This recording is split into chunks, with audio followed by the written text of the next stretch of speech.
Why you'll never be respected until you do this. Maybe you felt it. You say the right things, you show up early, you're nice, respectful, helpful, even generous, and somehow, you still get passed over. Ignored, dismissed, overridden by louder people with worse ideas, cut off by the person who joined the conversation 2 minutes ago. You're not invisible, but you're definitely not respected. Here's the truth nobody tells you. You are teaching people how to treat you. Every second you don't challenge the hierarchy they've already decided you belong in. Respect is not earned by doing more. It's earned by subtracting, removing access, withdrawing compliance, interrupting the pattern where you keep giving and they keep ignoring. Because respect isn't about being liked, it's about being recognized as someone with social cost. And until you're seen that way, they will keep taking advantage of your tolerance because you've made it cheap. Let's cut through the lies. You've been told that respect is earned through consistency, character, good communication. But in the real world, the people who get the most respect often violate those rules. They speak out of turn, they ignore protocol, they say no without explanation, and people still listen. Why? Because they've trained others to expect tension, not availability. If your presence carries no cost, it carries no power. This is the rule that decides whether people listen to you or talk over you like you're furniture. And it applies everywhere. In meetings, in friend groups, in dating, in family dynamics, in negotiations. Respect isn't given for free, and it's never truly earned through performance. It's demanded subtly, silently, strategically. Let me show you how. Phase 1. Interrupt your invisibility. Respect starts with a shift in presence, not confidence, not charisma, presence. The way people feel when you show up. If your presence says, "I'm here to help, don't mind me, I'll adapt to anything," you've already lost. That's servant energy. That's silent approval of your own sidelining. And it shows up in ways you don't even realize, laughing at jokes that aren't funny, nodding when you don't agree, saying no worries when it clearly was. Using softeners like maybe, I was thinking, just an idea. These micro-movements bleed power. You are shrinking yourself for comfort, and comfort never earned respect.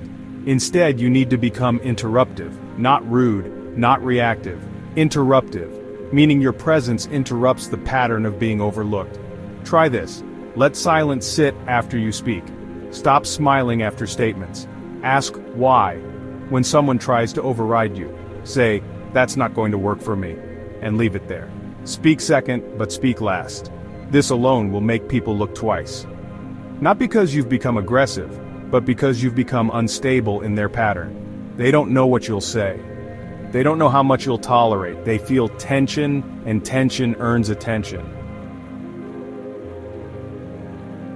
Phase 2. Create consequence. Here's the truth most people avoid. If your boundaries don't have teeth, they're not boundaries. They're suggestions. People respect consequence. They don't need to be yelled at. They don't need to be threatened. They need to know there is social cost to disrespecting you. You stop texting back. You remove access. You excuse yourself early. You don't chase the conversation. You skip the next invite. You give short, quiet answers. This isn't pettiness. It's pattern disruption. It creates emotional bookkeeping in their mind. If I cross the line, I lose something. That's what creates respect. The perceived cost of mistreating you. You don't need to be loud. You don't need to explain. You just need to execute the consequence once and the room will adjust. Because people don't respect words. They respect losses. They remember when they reached for you and you weren't there. Phase 3. Stop playing for points. You're not a social rewards program, but too many people treat their behavior like it's racking up points. If I do this favor, they'll see my value. If I stay quiet, I won't cause conflict. If I give it time, they'll come around. If I keep showing up, they'll appreciate me. They won't. You are giving without leverage. Performing for recognition that will never come. Building emotional debt in your own head while they pay nothing. The most disrespected people in any room are the ones who keep hoping someone else will notice. Real power doesn't wait to be seen.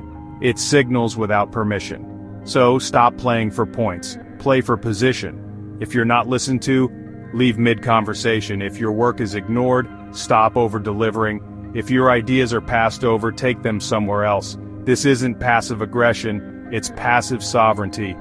And it flips the script fast. Phase 4. Stop being afraid to be the bad guy. Here's why most people stay stuck. They'd rather be liked than respected. They fear being misunderstood. They fear losing the connection. They fear being labeled difficult, ungrateful, too intense. But here's the truth. Being the bad guy in someone else's story is the price of self-respect. You cannot be both universally liked and deeply respected. Those two outcomes require opposite behaviors. People don't respect the most accommodating person in the room. They respect the most self-contained person, the one who doesn't flinch when others get uncomfortable. So yes, some people will pull away. Yes, they'll call you different, distant, difficult. Yes, they'll say you've changed. Good, because you're no longer trying to earn your place through performance. You're asserting it through posture. You'll know you're doing it right when these things start happening. People pause before interrupting you, others repeat your ideas and attribute them back to you. Invitations shift from, "Can you help?" to, "Can we work together?" Your silence is treated as loaded, not empty. You start being included before you ask. That's real respect. Not approval, not popularity. Respect that holds when you're not in the room. If this just hit you in the gut, like you suddenly realized why people have been treating you like an afterthought, hit the like button and subscribe. This isn't a feel-good channel, it's a power recalibration channel. You know who gets quietly respected even when they barely speak? People who operate by a clear internal code even if no one else knows the rules. You can feel it. They don't flinch under pressure, they don't explain every move, they never look rushed to prove anything. They give off this energy like, "I already decided who I am, your approval is irrelevant." That energy slows down the room, because most people are desperately scanning the environment. Was that okay? Should I speak now? Do they like me? But someone with a silent code doesn't scan. They hold.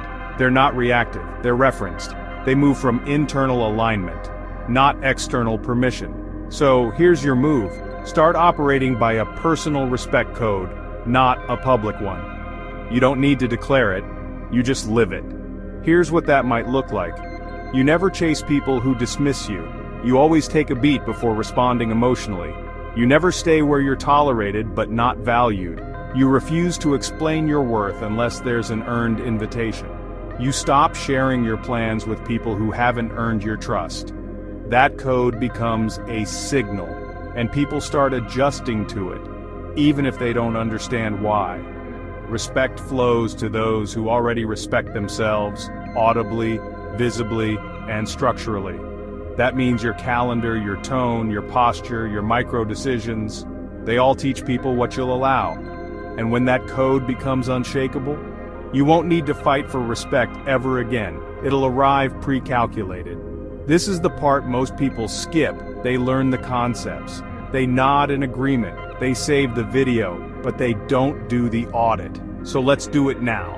Fast and brutal. Ask yourself these 7 questions. Where do I tolerate being talked over, cut off, or ignored, and pretend it's fine? Who keeps showing me they don't value my time and I keep making excuses for them? What part of my presence says I'm safe and available instead of I'm discerning and centered? Where do I give without being asked, just to feel needed or included? When was the last time I said no without explaining why, and let it stand? Where do I soften my tone, shrink my truth, or downplay my value to avoid discomfort? What would I stop doing tomorrow if I wasn't afraid of losing someone's approval? You don't need a full spreadsheet. You just need to feel the wince when the answer hits. That wince? That's your map. You don't earn respect with ideas. You earn it with behavior upgrades that take effect immediately. Here's what that looks like. 1 micro-access block. Next time someone texts you with a vague ask, delay your response by 12 hours. Watch how they shift their tone when they feel delay instead of instant availability. First, clean no. Say no once this week with no justification or softness. No sorry, no I'd love to, but just, that won't work for me. That's it. Break the default listener pattern. Let someone else go first in conversation and interrupt with disagreement once calmly. You're not there to absorb, you're allowed to redirect. Remove silent invitations. Audit where you're volunteering access. Open calendar links. Always on DMs. Friends who only call in chaos. Shut one door this week. The ones who respect you will understand. The ones who don't will reveal themselves fast. Practice the power pause. Next time someone says something disrespectful, don't laugh, don't correct, don't explain. Just look at them and pause. Hold eye contact for 2 beats longer than normal. Let the weight hang. That silence will do more than any speech. This is how you recode the dynamic, not with a speech, not with a confrontation, with tiny withdrawals of availability. That signal, I value my time more than your comfort. The moment you start demanding respect without begging, people will test you. They'll act confused. They'll say you're being cold, distant, arrogant. They'll push harder to restore the old version of you, the one that gave and explained and performed. This is your edge. Because here's what most people do wrong. They flinch. They try to balance their newfound self-respect with the same old dynamics that drained them in the first place. Don't. Let them feel the shift. Let them feel the drop. Let them sit in the silence you used to fill. You don't owe anyone the older, more tolerable version of yourself. Let it die, and let them deal with the ghost. You will never be respected by people you keep rescuing from discomfort, and that includes your own discomfort too. The moment you stop rescuing from guilt, awkwardness, silence, or tension is the moment you become unshakable. Respect begins the second you stop proving yourself. Let your posture do the talking. Let your code hold the line. Let the doors close without apology. Because here's the twist. The more centered you become, the more people try to align with you. You'll be offered partnerships without asking. You'll be brought into rooms without begging. You'll be mirrored, referenced, protected. All because you stopped giving yourself away. And once that respect lands, it doesn't leave. Unless you give it away again, don't. This video wasn't about motivation. It was a mirror. If it made you uncomfortable, that's good. It means something is waking up, so don't just save it. Act. Drop a comment below. What's one behavior you're cutting off this week because it quietly taught people to disrespect you? Then hit subscribe. Because this channel isn't about being liked, it's about being respected in every room you walk into. Want to systemize this? Grab the Personal Power Reset Kit, a printable, no-fluff guide that walks you through the social cost audit, respect reclamation templates, silent standard sheet, micro-withdrawal scripts, the 7-day boundary sprint, available now at godigitalmind.gumroad.com, link in the description.